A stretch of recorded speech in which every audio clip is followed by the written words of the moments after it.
जी, आइए हम आखिरी प्रश्न शामिल करते हैं। नोएडा से अमित जैन की तरफ से है।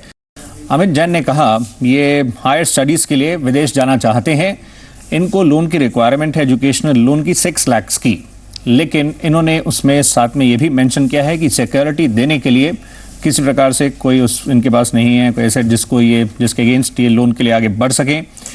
ये इंटरेस्टिंग है। इन्होंने कहा इनका एडमिशन भी हो चुका है।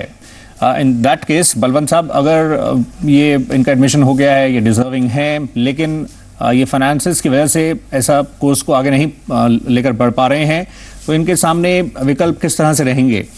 क्योंकि अगर 4 लाख प्लस है तो कोलैटरल तो रिक्वायर्ड है, लेकिन क्या ऐसे डिजर्विंग केसेस में अगर कहीं अच्छी जगह एडमिशन हुआ है, आगे जॉब प्रोस्पेक्ट्स ब्राइट हैं, तो क्या थोड़ा रिलैक्सेशन किया जा सकता है, या ये नॉर्म्स जिस तरह से हैं वो उसी तरह से वर्क करते हैं?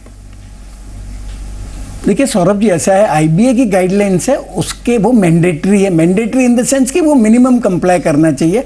तो उसमें 4 लाख तक का अगर लोन किसी को चाहिए तो उसके लिए जो बैंक लेंडर है वो कोलेट्रल इंसिस्ट नहीं कर सकता, और उसको बिना कोलेट्रल के और बिना पेरेंट्स की इनकम कंसीडर किए 4 लाख तक का बिना कोलेट्रल के, बिना सिक्योरिटी के लोन देना चाहिए। पर जैसे आप बता रहे हैं कि उनका एडमिशन हो गया है, अगर इनका एकेडमिक रिकॉर्ड अच्छा है तो बैंक कॉल ले सकता है और उनको 6 लाख तक का भी बिना किसी सिक्योरिटी के लोन दे सकता है। उनको अपनी जो फ्यूचर अर्निंग्स वगैरह है वो बैंक को असाइन करनी पड़ेगी। और अगर वो नहीं हो पाता है तो इनके पास जो 4 लाख तक का बिना कोलेट्रल का जो लोन लेने का ऑप्शन है वो हमेशा अवेलेबल है। वो 4 लाख तक का लोन बिना कोलेट्रल वाला ले लेवे, और 2 लाख के लिए वो अगर कोई भी सिक्योरिटी देने को हो तो वो 2 लाख का अलग से लोन ले लेवे, तो कम से कम 4 लाख तक की उनकी जो प्रॉब्लम है वो सॉल्व हो जाएगी। पर बैंक को रिक्वेस्ट कर सकते हैं। तो मेरे को लगता है अगर अच्छी इंस्टीट्यूशन में इनका एडमिशन हुआ है और अगर इनका एकेडमिक रिकॉर्ड अच्छा है तो बैंक कॉल ले सकती है।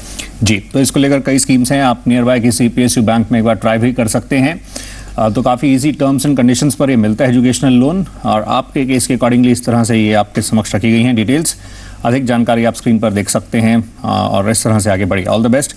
हम फिलहाल कार्यक्रम को यहीं वाइंड अप करेंगे। आपका शुक्रिया कार्यक्रम में पार्टिसिपेट करने के लिए बलवंत जैन साहब, धन्यवाद।